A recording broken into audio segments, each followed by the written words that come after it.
7ஆம் வகுப்பு கணிதம் பாடம் 2 பயிற்சி 2.3ல் 2வது கணக்கு நம்ம வீடியோவில் பார்க்க போகிறோம். இணை பக்கங்களின் அளவுகள் முறையே 24 சென்டிமீட்டர் 20 சென்டிமீட்டர் மற்றும் உயரம் 15 சென்டிமீட்டர் கொண்ட சரிவகத்தின் பரப்பளவை காண்க. 2 பக்க அளவுகள் கொடுத்துருக்காங்க. அப்போ அதை நம்ம ஏபின்னு எடுத்துக்கலாம். ஏ மதிப்பு 24 சென்டிமீட்டர், பி மதிப்பு 20 சென்டிமீட்டர். அடுத்து உயரம் h = 15 சென்டிமீட்டர்.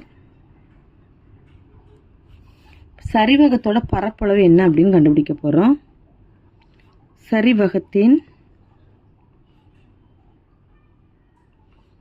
பரப்பளவு = ½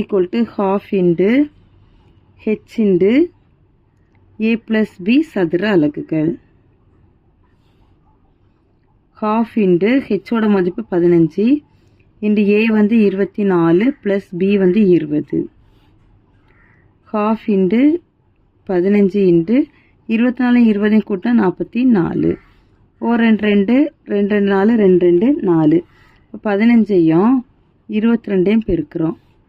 22 15ஆல் பெருக்கும்போது I2 10க்கு 0 மீதி 1, I2 10 10 + 1 11, 2 2 2 2 0 3 3. இப்போ ஆன்சர் என்ன அப்படின்னா 330 சதுர சென்டிமீட்டர். Therefore சரிவகத்தின் பரப்பளவு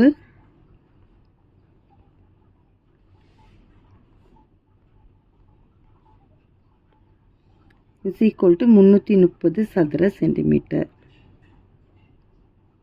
அவ்வளோதான் இந்த கணக்கு. தேங்க்யூ.